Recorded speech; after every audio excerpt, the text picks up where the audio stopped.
大家好，我是四白先生，欢迎收看看 ChannelCC 带你疯。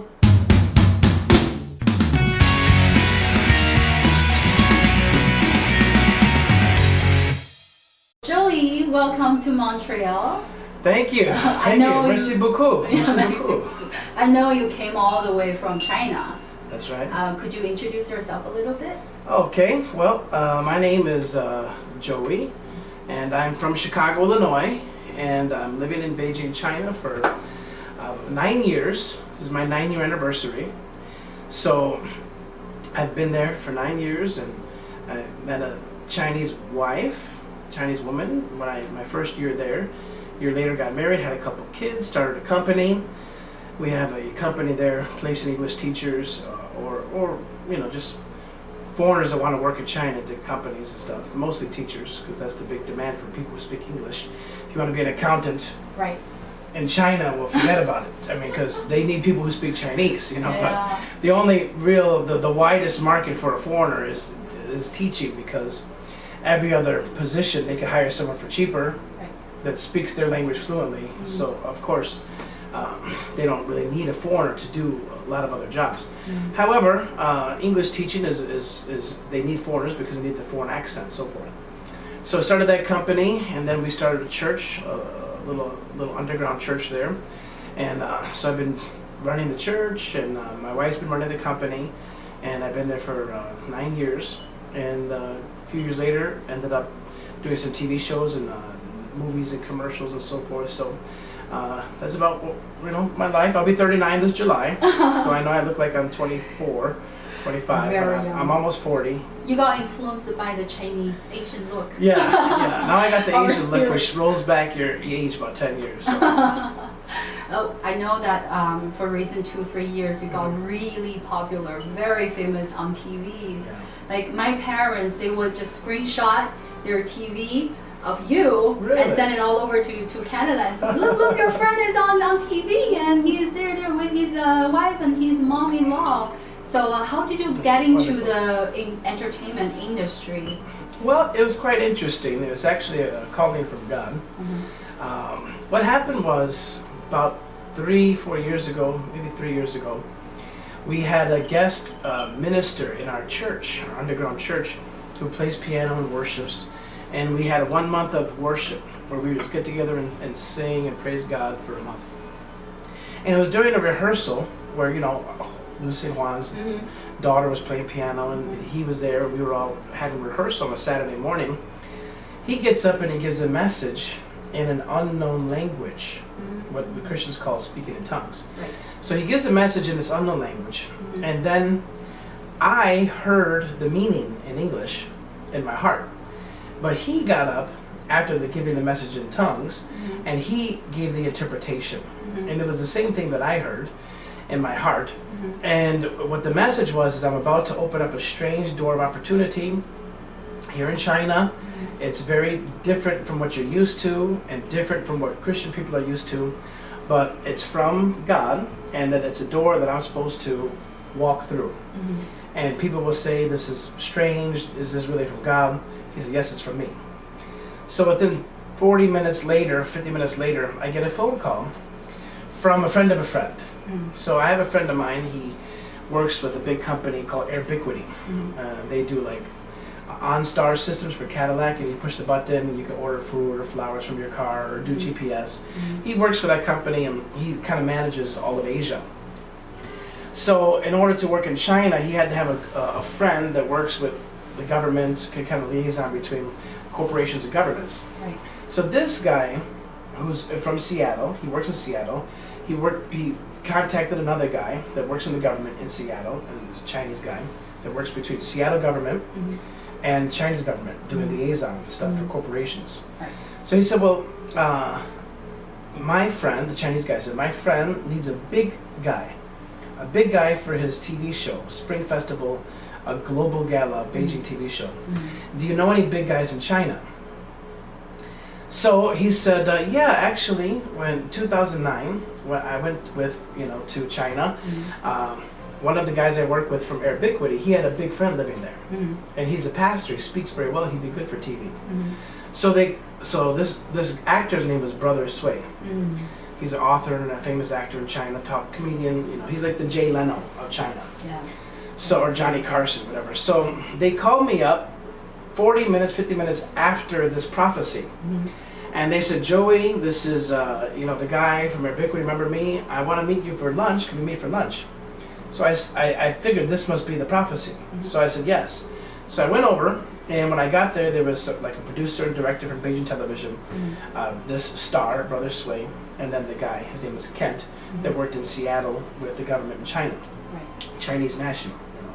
So when I walk in, Brother Sui said, hey, how is the next best thing in China? The Chinese John Candy, or John Goodman, he called me, which is a big star in America. John Candy, John Goodman, famous comedians. Right.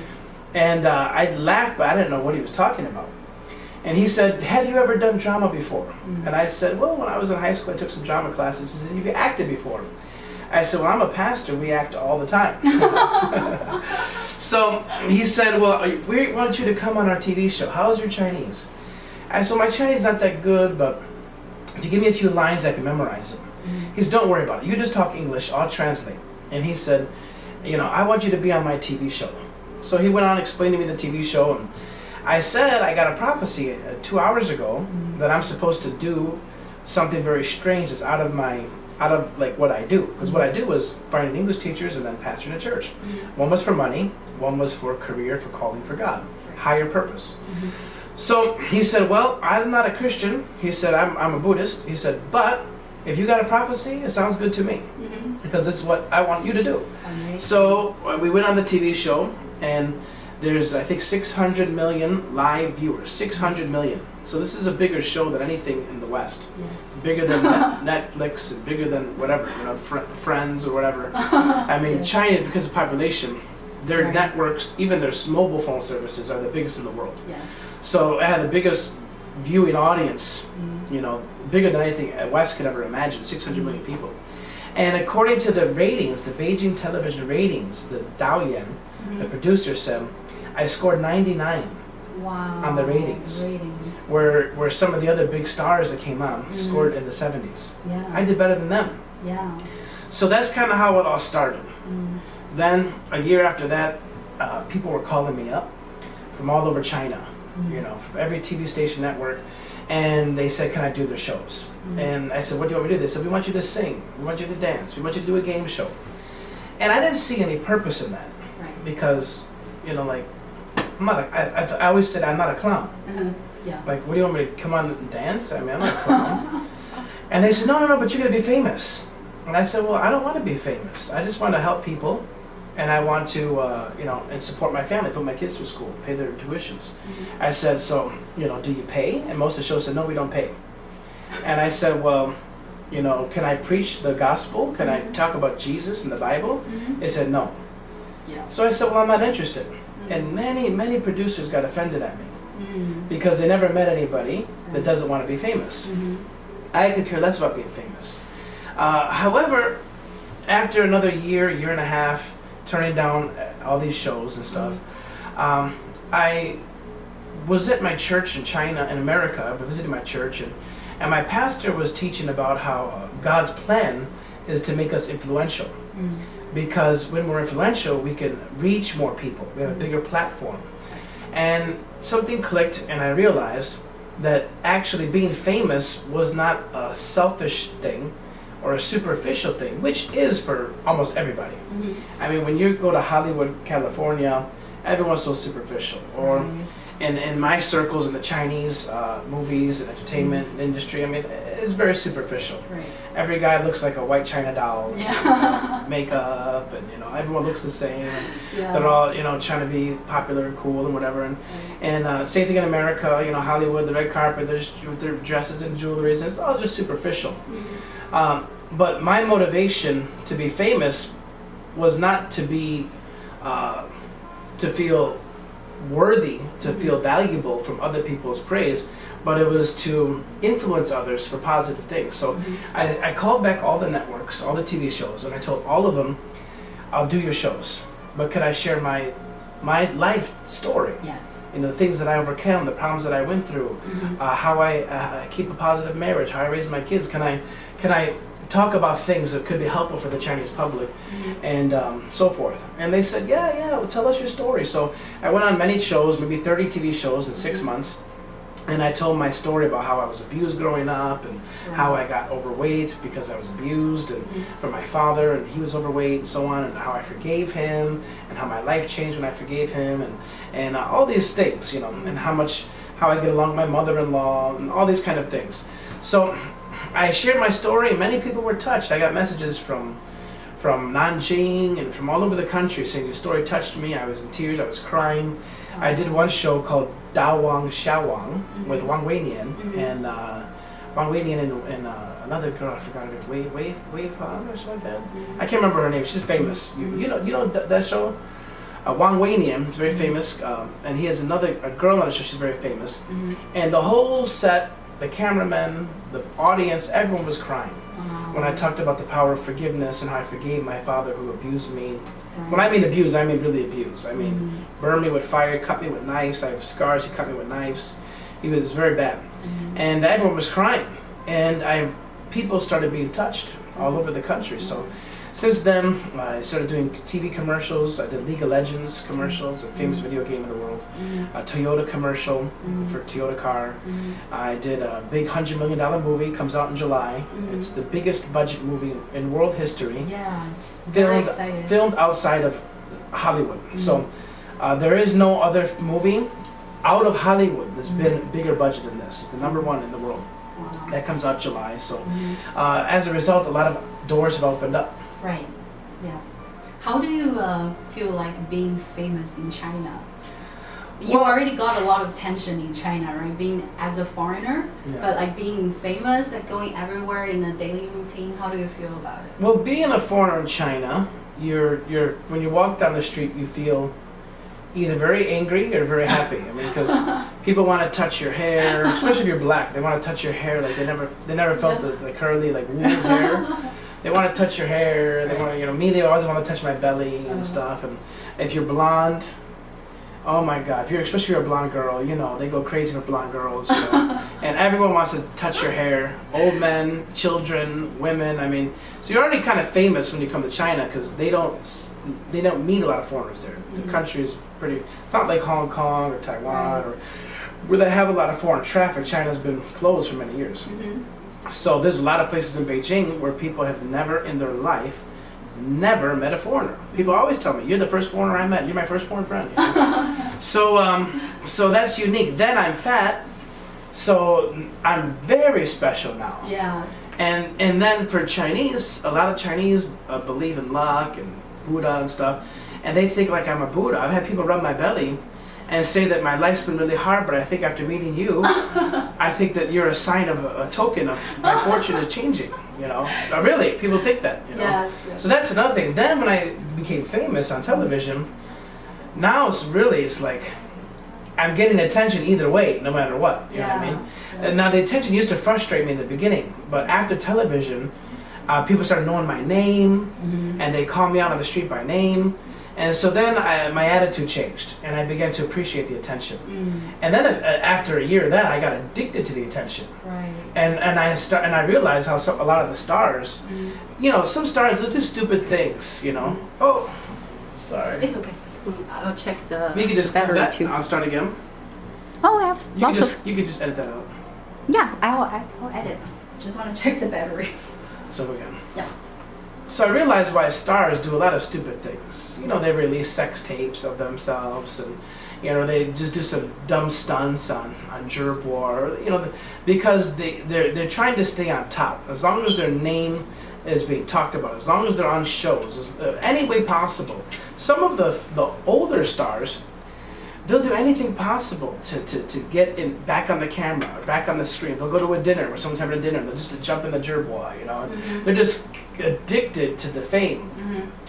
And I didn't understand that until actually I went to a couple places and people didn't ask my name, didn't ask my autograph, didn't ask my photo. And I was like, oh, this is so strange. Like, I miss the limelight. Yeah. So it is addicting. I understand that it is addicting. And I'm somebody that didn't even want to be in the limelight, and I started kind of missing the limelight if I was in an area where they didn't know me. And last year I was in Montreal. People in the Montreal airport, Chinese people, said, "Oh, Silbai, oh, I thought it was you. Can you sign my name, your autograph?" You were in Cuba, Yes, right? I was in Cuba and I saw you on TV. You just turned on the hotel television. Yes, Randomly. because And I I'm never on the watched TV in Cuba. Yeah, you're So- right there. I'm like, wow. I was in Paris, France. I'm in a restaurant, and the waitress comes up to me. She's like, "Are you Silbai?" I said, "Yeah." She said, "Oh my God, you have 2 sons, right?" I said, "Yes." She's like, "And you have a Dongbei mother-in-law?" I said, "Yes." She said, "Oh my God, can I take your picture?" So the fame is addicting, you know, and but it also is beautiful to see the joy it brings in people's life. Like this lady's in a restaurant, she's working hard, people are rude, and then she sees me and her whole day is lit up, you know. So I was happy that I could bring joy to somebody. Yes. So, you know, when there's ever a TV show or movie or whatever, and people are trying to take pictures with the stars, no matter who the star is, more people want to take a picture with me. Yes. Because I'm the double interesting, big and foreigner and a star, you know. So, you know, I get used to that attention, and I understand how a lot of these stars get addicted to it, you know. But what makes me special is, number one, I have the Spirit of God. I have a relationship with God, I have the Spirit of God, which makes me attractive, makes me shine, makes me makes people joyful, makes people you know, drawn towards me. Right. So that's one thing. Another and then and it's not just being fat, because you know, I know some fat people on television in China. I know a fat guy, I know a fat girl, but you know, they're not that popular and people don't remember their name. You know, having a good name is important. Brother Sway, he named me Subai, which means 400, because I'm 400 pounds. So, Are you still? well, I'm not anymore. I lost weight. Now I'm like 380. Okay. But yeah, I wasn't even 400 then. When I met him, I was like 450. Oh wow. But he just said 400. Call yourself 400. People Yeah, remember that. Now I'm 380. I lost weight. I've been exercising, losing weight. I'm 380. I lost about 100 pounds. But they still call me Silbai, and I say Silbai because people remember that. Yeah. So other actors and celebrities that are foreigner, a lot of people don't know their name because their name is not that easy to remember. Yeah, it's a foreign translated name. And there's another famous guy on TV. His name is Howdy. Yeah, He's I know quite. him. Oh, you know Howdy. Yes. Okay. Well, he's quite famous, and people kind of know his name, but not as much as me, Yes. because Howdy is he's Singer. for example, my grandmother. My grandmother swears her whole life that she was in the elevator with Eddie Murphy. Oh really? And we're like, "Grandma, that was not Eddie Murphy." She's like, "Yes, he was. Yes, he was." Because to white people, to Asian people, all white people look alike. All black people look alike. All whatever look alike. And to Americans, all Asians look alike. Yeah. I mean, when Japanese was coming, when their economy was #1 and they were coming to the West, all Americans and Canadians thought the Asians were Japanese. Yeah. Now, if you're Vietnamese, Thai, whatever, Korean, people call you Chinese. Yeah. Everyone's Chinese now because Chinese are traveling more and so on. Right. So, you know, other races are quite ignorant of the other race, you know. So if you're just a thin person, a white or black, whatever, people just, they don't know if you're howdy or howdo. They don't know who you are, you know. But because I'm fat, it's almost like they cannot mistake. They cannot mistake. That is Silbai. There's no question that's Silbai. Really hard to forget. Yeah. So what is maybe by society standards, what maybe is not good or not whatever, what people don't like, because you know stars are always trying to lose weight. A friend of mine signed a contract to be an actress, and she's constantly on a diet. She barely eats, and she's so thin, and you know she looks good, but you know she has to live under this constant pressure that she could only eat an apple and a little bowl of rice every day, and to be famous, to be on TV. Me, I could eat a pizza and a Coca-Cola, have ice creams and chocolates, and it don't matter. I'm still going to be famous. If I lose weight, maybe I'll lose my fame, you know. So that's the danger. But So it's quite interesting that what is a negative in the movie world, in the TV world, in the modeling world, what's not good for a career, you have to be thin, lean, and good looking. You know, I'm fat and ugly, and that's awesome. That's famous, you know. So it works for me, you know.